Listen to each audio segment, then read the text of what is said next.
మిగలట్లేదు వాళ్ళకి. పిల్లల ఎడ్యుకేషన్ పరిస్థితి చూస్తే ఇంకా 60-70 అంటే ₹1,00,000 ఉంటే హ్యాపీగా బ్రతకాల పరిస్థితి. ఇది నేను మీరు చెప్పింది కాదండి. అయితే నేనేం క్వశ్చన్ అడుగుతానంటే ఇక్కడ ఉన్న వీళ్ళ ఎంతమంది దీన్ని రీచ్ అయ్యి ఉన్నారు ఇప్పుడు రైట్ నౌ? మనం ఎందుకు సఫర్ అవుతున్నాం ఇప్పటికైనా అర్థం అవ్వాలి. ₹1,00,000 ఇన్కమ్ ఉంటే హ్యాపీ. ఎంతమందికి ఉంది ఇక్కడ మనకి ₹1,00,000 ఇన్కమ్ స్టాండర్డ్ గా?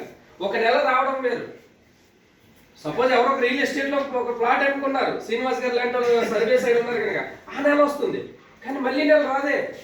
రెగ్యులర్ గా ప్రతి నెల ఒక ₹1,00,000 ఇన్కమ్ స్టాండర్డ్ వస్తే మనం హ్యాపీ. ఇది ఇప్పుడు ప్రెసెంట్ రైట్ నౌ. మరి ఇక్కడ కామన్ గా ఏం పెరిగిందండి? ఫ్యామిలీ తగ్గింది, 0 పెరిగింది. మరి 2040 పరిస్థితి ఏంటి? ఉన్న 5 సున్నాలకి ఇంకో 0 పెరుగుతుంది అంటే 10 లక్షలు. రానున్నటువంటి ఎగ్జాంపుల్ చెప్తాను. కరెక్ట్గా 20 ఏళ్ల క్రితం పెట్రోల్ ధర ఎంత? 2000 సంవత్సరంలో పెట్రోల్ ధర ₹6. ఎన్ని రెట్లు పెరిగిందండి? ఇప్పుడు 20 రెట్లు పెరిగిందా లేదండి? ఇప్పుడు ఉన్నటువంటి ₹100 పెట్రోల్ 20 రెట్లు పెరిగితే పెట్రోల్ ధర ఎంత అవుతుంది నెక్స్ట్ కమింగ్ 20 ఏళ్ళలో? 2000. సరదాగా రోజుకి 2 లీటర్లు పెట్రోల్ ఖర్చు పెట్టేస్తున్నాం కదా. అప్పుడు ఖర్చు పెట్టాలంటే రోజుకి 4000. మూర్తి గారు నెలకు పెట్రోల్ ఎంత అవుతుంది అప్పుడు? ₹1,00,000 నుంచి ₹1,50,000. రైస్ ఎంత అప్పుడు 20 ఏళ్ల క్రితం? ఇప్పుడు రైస్ ఎంత?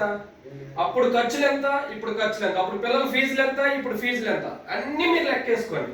20 నుంచి 30 రెట్లు ఇప్పుడు పెరిగినప్పుడు ఇప్పుడున్న ఖర్చులు 20 నుంచి 30 రెట్లు పెరగమంటారా?